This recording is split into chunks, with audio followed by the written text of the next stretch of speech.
And we're back. Part 2. Part 2. Like we said, At the very beginning of part 1, this part of it will be covering our reaction to the 2000 Scooby-Doo movie. And man, is it bad. Yeah. I know that's not a very unpopular opinion. Most people think it's bad. Where's the pen? But so I could check it off my list. So it's the polar opposite. It's the polar opposite of Uncharted, the movie we just talked about. We think the budget went mostly to production and Scooby, which with extreme parameters on production. Scooby looks horrendous, absolutely terrible in this film. Scooby and Scrappy are horribly animated, horribly CGI. The worst part about the film, and Scrappy is so annoying too. Yeah. I feel like that's the point of Scrappy. I think they intentionally made him very annoying. Scrappy is probably one of the hardest antagonists that I've ever watched to sympathize with. Yeah. So one of the necessities of a character is they have to be relatable and understandable. I can understand that Scrappy hates Mystery Inc. because they abandoned him, but anything after that feels like it's just derivative. Mm-hmm. Like he's a classic Scooby-Doo bad guy who wants to take revenge on the people who have wronged him. Except the one difference is this film has an opposite moral to the original show.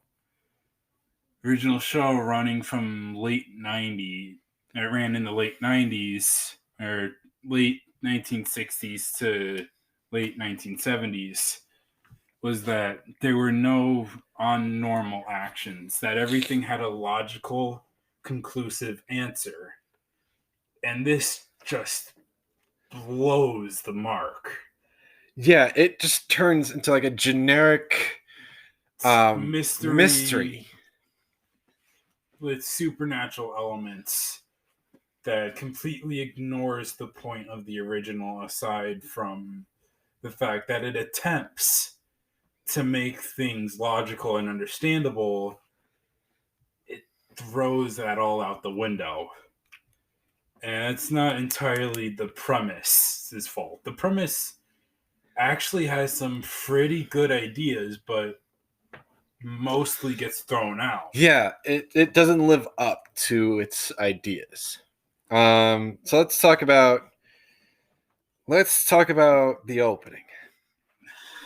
The opening of the film starts off with the classic, gang solving a mystery. It's like a classic trap fail. It's a failed trap because, or not a failed trap, but it's a trap that Scooby and Shaggy somehow managed to mess up.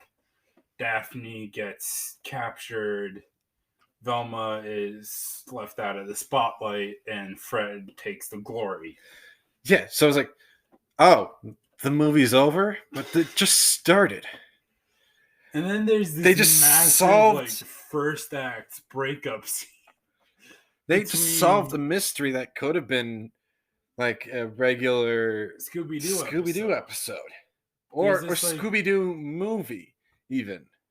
There's this whole breakup scene between Fred, Daphne, and Velma, where Velma's like, I don't get the glory, even though I come up with most of the plan. So I'm leaving, and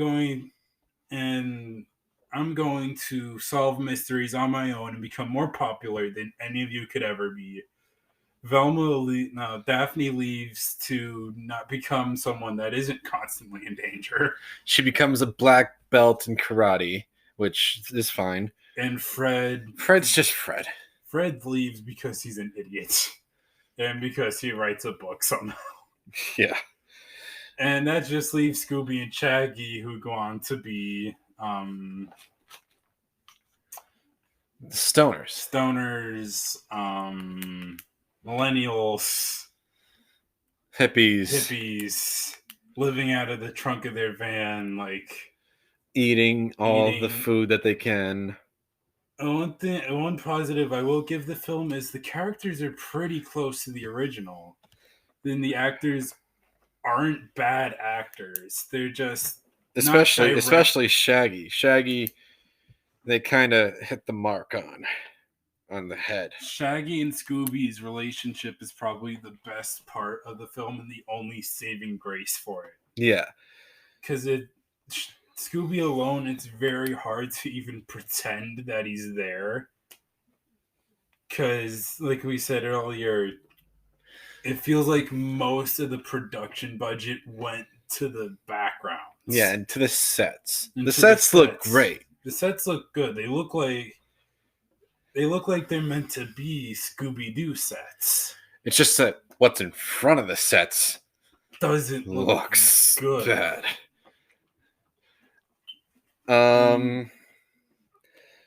The story also felt a little bit rushed. Yeah. Like Velma, they start off with good points. Like Velma's always left in the background. Daphne is always needing to be saved. And they don't want to be that anymore. Velma wants to be recognized. Mm-hmm. But that's not really followed through on. Yeah, the film is an hour and a half. It could have been maybe 2 hours. The most atonement we got was Fred giving Velma the acknowledgement at the end when they solve the mystery and stop Scrappy. Oh yeah, spoiler alert, Scrappy's the bad guy. Like, no one ever thought that Scrappy wouldn't be a bad guy, but... They could have rewritten the entire, first hour to be better. I feel like they wanted to make a Shaggy and Scooby solo film because their storyline is the best out of the Mystery Inc. Yeah, it's just a guy and his dog. It's a guy and his best friend / dog. The guy meets a girl. His talking best friend. His talking best friend dog. The guy meets girl. Friend doesn't like that guy meets girl. And that sort of draws a rift in their relationship. Or they could have even, had the team breakup around that would have been 40-minute mark. That would have been more cliched. That would have been more like a second act breakup than a first act breakup. But then 20 minutes later, at the 60-minute mark, we get the Shaggy and Scooby starting to rift apart. Yeah. And then we could have used an extra 15 minutes to tie up all those loose ends. Make it that the Shaggy and Scooby drifting apart was more focused on. Yeah. So that way, after they have their fight scene, after Scooby gets captured, then the rest of the Mystery Inc. breaks up. And yeah, so that way they have to come back together to save Scooby. That scene too in the third act, it almost always gets me. The one scene where Scooby's taken to be sacrificed by Scrappy. Scrappy. And Shaggy's pretending to be one of the guards. And he's just, look, man, I've been horrible to you. I'm sorry. This is on me. You can hate me, but I should have listened to you. I should have listened to you because she may or may not be a bad person, and Scooby was right. Yeah, Scooby was right. And then they had to suck Scooby's soul out of him. Body. And at that point, I'm like, come on. The plot was... Really? The plot is derivative, almost. They wanted to do too much. It feels like it was meant to be a Scooby-Doo cartoon. No, it could have been like a 2-hour long movie, but they cut out important scenes.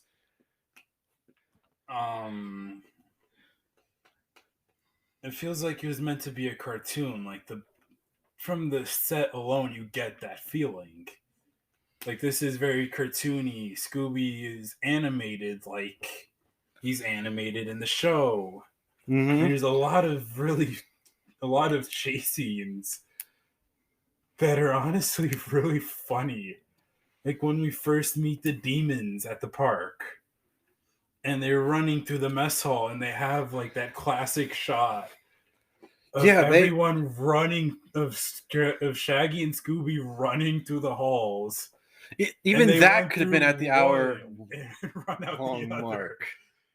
And the demons chasing them, and it's really funny. It's like Shaggy's well acted. I feel like the actors were giving most of their performance, but it doesn't feel well directed. It feels the writing is aged and atrocious. Yo, what's up, home slice? And I was like, later on. The one saving grace for me in this film is there's probably either unintentional or intentionally funny lines. Like the way that Scrappy has the teenagers act while they're being controlled by him. They're like very 90s teenager, like they feel like conception like a child would have. A 40-year-old like, yo, what's up, my dog? Teenagers. That's a problem that still happens to this day. Yeah, with a lot of like low budget films. The other thing is I feel like the film didn't have a high enough budget. Like it felt like they definitely had a budget, but if they had a higher one, like they split it half and half goes to the set, or like three ways. Half goes to the set, half a third goes to the set, a third goes to making Scooby and Shaggy look real. Well, and then Scooby and Scrappy, right? Yeah, not Shaggy. And the rest goes to the acting and the directing. Yeah, they could have gotten a better director too. That's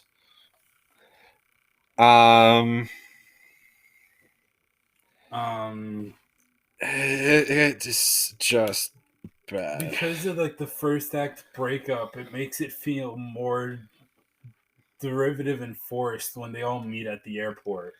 Yeah. Instead of just having it more progressively be shown and acknowledged that the Mystery Inc. is flawed. Yeah. It's shoved at you at the beginning. So that way the first like 10-15 minutes could have been the team solving a classic Scooby-Doo mystery. Then they don't break up. Don't break up for like another 10 minutes where there's tension. There's tension, but it's not being shown between the groups. And then we cut like a certain amount of time later, like maybe a couple weeks later, where they just hate each other. I wouldn't even do that. That could have been the 30-minute mark. That would have been the end of Act 1 into Act 2, where they all meet. What I would have done was after Shaggy meets the girl on the plane, and his relationship with Scooby begins to fall apart, and they start fighting because Scooby realizes that she's a monster, and Shaggy doesn't believe him. Yeah, they could have done. Way, after they have the fight scene, after Scooby gets captured, then everyone else falls apart. Or they could have done both. They could have done. Yeah, and as Shaggy and Scooby's relationship is naturally declining, deteriorating, then have the rest of the Mystery Inc.'s relationship. That's what they kind of do, but it's in the last like 10 to 15 minutes. And then it could have been an hour long of that, because the second act is supposed to be the longest part of the movie, and then in half an hour where they tie everything up. I mean, I also feel like Shaggy's played more for a stupid dog than a cowardly dog. It's Scooby, not Shaggy. Scooby. I said Scooby. No, you said Shaggy. They're both played for idiots, though. Yeah, they're both idiots. Like, the whole point of the Scooby Snacks was to encourage Scooby to face his fears, saying it's a positive message to give children, saying that so long as you have something that comforts you, then there isn't something to fear. I feel like that's the point of the Scooby Snacks, but in this, it's played for a joke. It's like you took something that most people grew up like, you want a Scooby snack, and it's in one scene. One scene right before they enter the castle. And it's like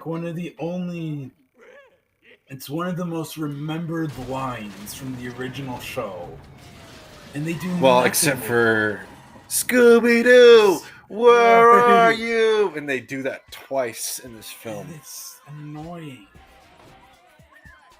It's like the point of the Scooby Snacks was saying that facing your fears is okay. It's what should happen. But in this, they only do it once. And it's never brought up again.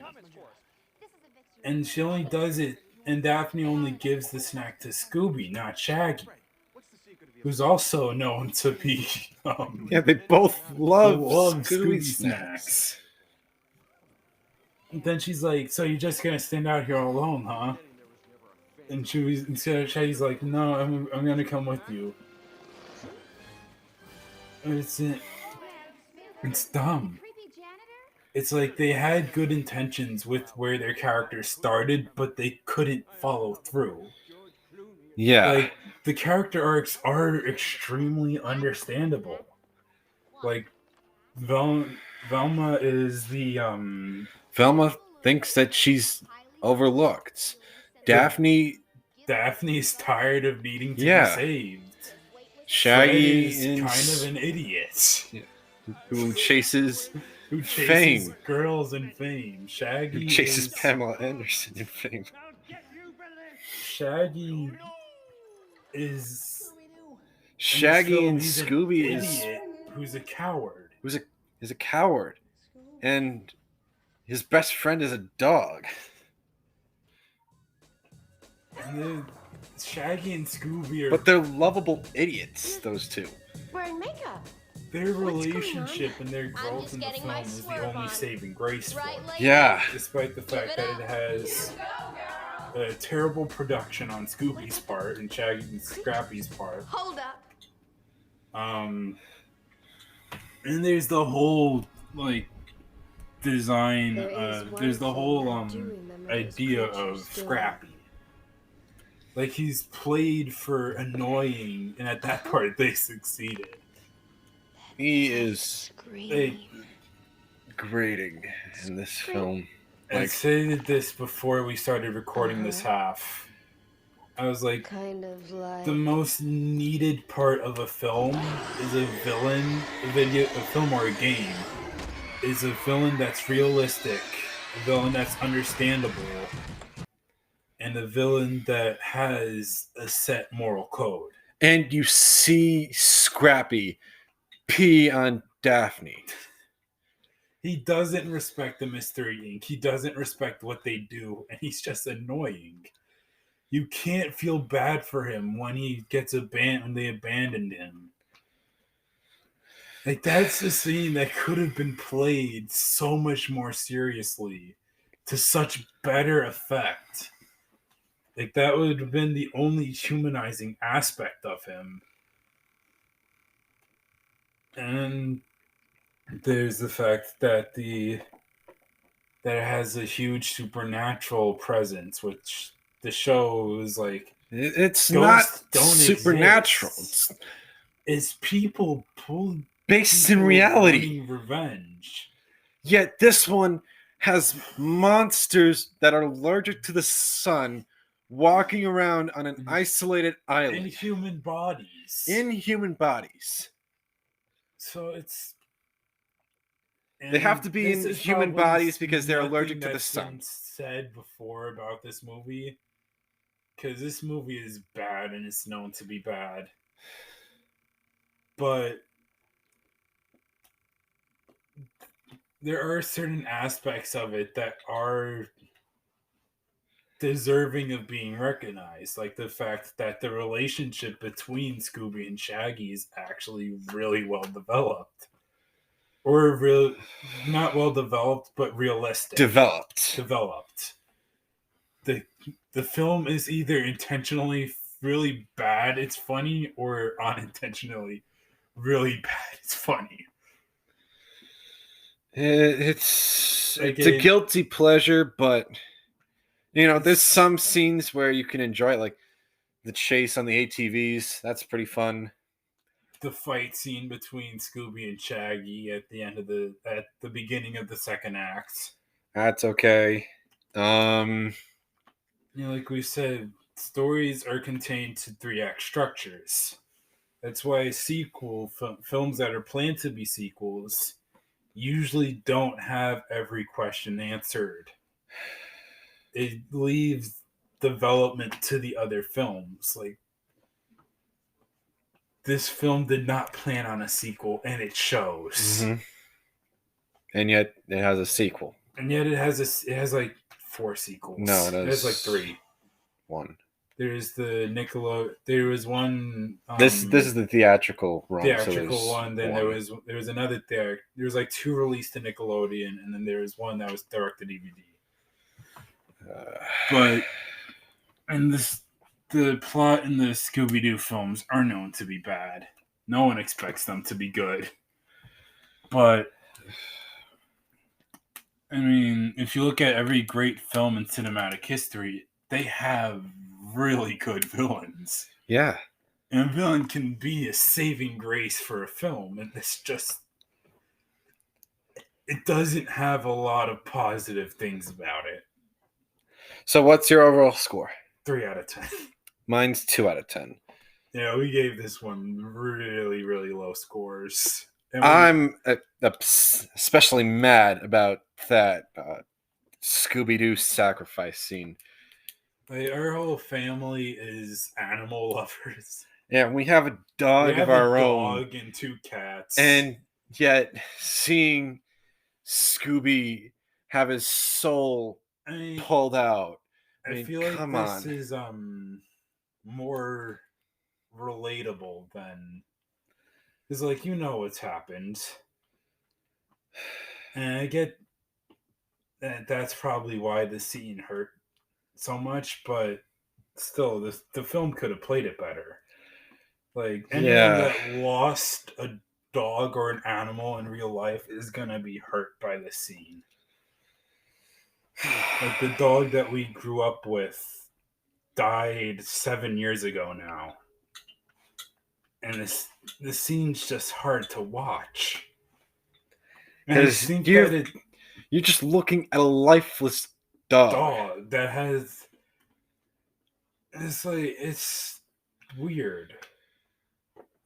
Even thinking about this is more triggering now that I've actually made the connection to it than... Because it's like... I'm going to end this soon. Yeah. I don't really want to... Yeah, we have 30 minutes.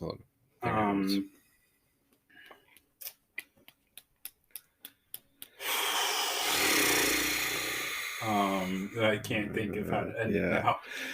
Well, this film's just bad, and it's anyone that knows the one scene's bad. The only saving grace for it is really the apology that Shaggy has. He's just like, look, I've been a bad person to you, and I'm sorry. And that's like the most genuine I'm sorry you could get out of a film like this. And it's like, it's just hard to watch. It's just a really hard to watch scene out of such a stupid film. So, It's on Netflix right now. Don't watch it. Or watch it. It's your own prerogative. And that's it. Really. That's all we want to talk about. There's a new episode with me and Rocky that's coming out on Monday. So be on the lookout for that. And we'll see you then. Bye.